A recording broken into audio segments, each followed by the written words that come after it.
दुनिया को क्यों चाहिए भारतीय हथियार? आखिर भारत ने ऐसा क्या कर दिया कि चीन और पाकिस्तान के साथ साथ कई देश तिलमिला उठे हैं? दोस्तों, भारत पिछले कुछ सालों से अपनी डिफेंस सेक्टर को मजबूती देने के लिए लगातार नई नई तकनीकों पर काम कर रहा है और हथियारों की इंपोर्ट और एक्सपोर्ट भी काफी तेजी से बढ़ा रहा है। दुनिया भर में अब भारतीय डिफेंस सिस्टम काफी चर्चे में है। और हो भी क्यों ना।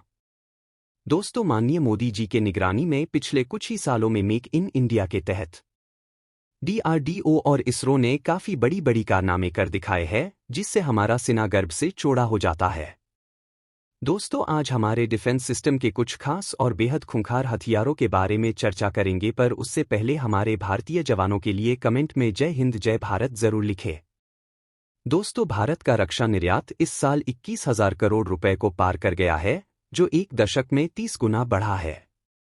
ब्रह्मोस मिसाइलों से लेकर तोपों तक भारत अब रणनीतिक बदलावों, नीतिगत सुधारों और कूटनीतिक प्रयासों से प्रेरित होकर एक प्रमुख वैश्विक हथियार आपूर्तिकर्ता बन गया है। भारत का बढ़ता रक्षा उद्योग तेजी से वैश्विक मान्यता प्राप्त कर रहा है। भारत में निर्मित हथियार, मिसाइल, जहाज और बंदूकें दुनिया भर के देशों में तेजी से लोकप्रिय हो रही हैं।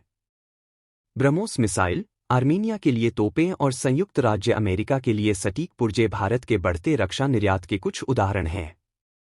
वास्तव में इस वर्ष भारत का रक्षा निर्यात 21,000 रुपए करोड़ को पार कर गया, जो एक दशक पहले की तुलना में 30 गुना अधिक है।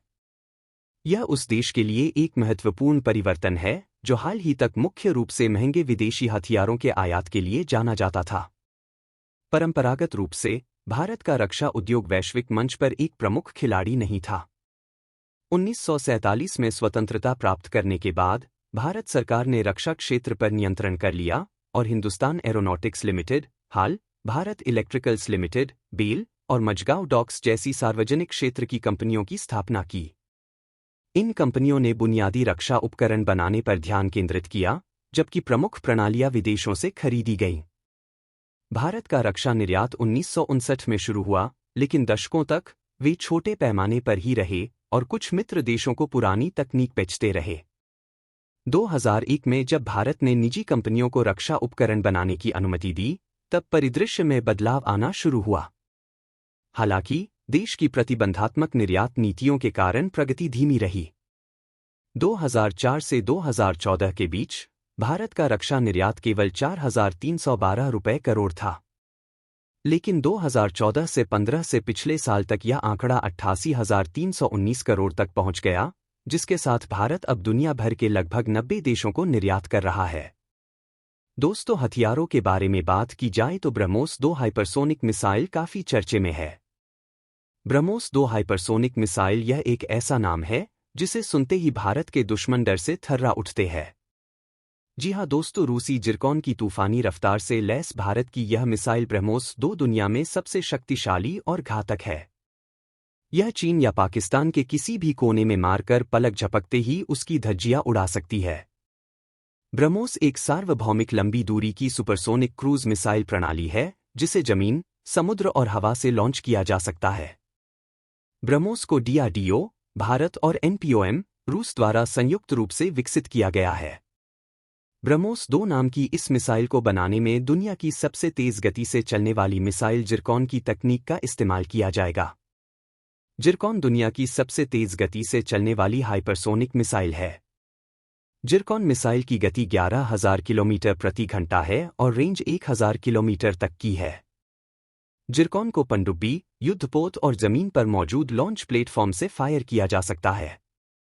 वहीं वर्तमान में ब्रह्मोस दुनिया की एकमात्र ऐसी मिसाइल है जिसे जमीन, हवा, पानी और पनडुब्बी जैसे 4 प्लेटफॉर्म से लॉन्च किया जा सकता है। इस मिसाइल को भारत और रूस ने संयुक्त रूप से विकसित किया है। ब्रह्मोस मिसाइल की वेरिएंट्स की रेंज 300 से 700 किलोमीटर के बीच है। दोस्तों, इसके साथ साथ आपको यह भी बता दें कि हाल ही में खबर निकल कर आ रही है कि advanced medium combat aircraft AMCA को भारत अपने वायुसेना में शामिल करने के लिए जोरदार तरीके से काम कर रहा है। दोस्तों, इंडियन एयरफोर्स के लिए 5वीं पीढ़ी के स्टेल्थ फाइटर जेट AMCA को बनाने के लिए PM मोदी के नेतृत्व वाली कैबिनेट कमेटी ने हरी झंडी दे दी है। इसके लिए 15,000 करोड़ रुपए की मंजूरी दी गई है। सबसे पहले 5 प्रोटोटाइप विमान बनाए जाएंगे। इसी खबर से पाकिस्तान घबराया हुआ है और अब चीन से 5वीं पीढ़ी का फाइटर जेट J-31 या FC-31 ग्रेफाल्कमन स्टील्थो फाइटर जेट अपनी वायुसेना में जल्द ही शामिल करने की कोशिश में लगा हुआ है। आइए जानते हैं इस विमान के बनने से कैसे बढ़ जाएगी भारत की ताकत। इस फाइटर जेट का नाम है advanced medium combat aircraft AMCA। इसका पहला प्रोटोटाइप साल 2026 तक सामने आ जाएगा। इसमें जनरल इलेक्ट्रिक 414 GE 414 के 2 इंजन लगे होंगे। AMCA आने से चीन, रूस और अमेरिका जैसे देशों की श्रेणी में भारत भी शामिल हो जाएगा। AMCA के आने के बाद भारतीय वायुसेना की ताकत कई गुना बढ़ जाएगी। दोस्तों, परंपरागत रूप से भारत का रक्षा उद्योग वैश्विक मंच पर एक प्रमुख खिलाड़ी नहीं था, पर अब इस मामले में कई देशों को पछाड़कर आगे निकल चुका है। और अब वह दिन दूर नहीं जब भारत सुपर पावर बनकर दुनिया पर राज करेगा। दोस्तों, 1947 में स्वतंत्रता प्राप्त करने के बाद भारत सरकार ने रक्षा क्षेत्र पर नियंत्रण कर लिया और हिंदुस्तान एरोनॉटिक्स लिमिटेड, हाल भारत इलेक्ट्रिकल्स लिमिटेड, बेल और मजगांव डॉक्स जैसी सार्वजनिक क्षेत्र की कंपनियों की स्थापना की। इन कंपनियों ने बुनियादी रक्षा उपकरण बनाने पर ध्यान केंद्रित किया, जबकि प्रमुख प्रणालियां विदेशों से खरीदी गईं। भारत का रक्षा निर्यात 1959 में शुरू हुआ, लेकिन दशकों तक वे छोटे पैमाने पर ही रहे और कुछ मित्र देशों को पुरानी तकनीक बेचते रहे। 2001 में जब भारत ने निजी कंपनियों को रक्षा उपकरण बनाने की अनुमति दी, तब परिदृश्य में बदलाव आना शुरू हुआ। हालांकि देश की प्रतिबंधात्मक निर्यात नीतियों के कारण प्रगति धीमी रही।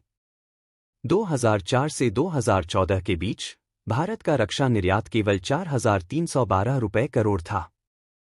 लेकिन 2014 से 15 से पिछले साल तक यह आंकड़ा 88,319 रुपये करोड़ तक पहुंच गया, जिसके साथ भारत अब दुनिया भर के लगभग 90 देशों को निर्यात कर रहा है। इजराइल और आर्मेनिया भी भारतीय रक्षा उपकरणों के महत्वपूर्ण खरीदार हैं, जो भारत के रक्षा उद्योग की बढ़ती वैश्विक उपस्थिति को दर्शाता है।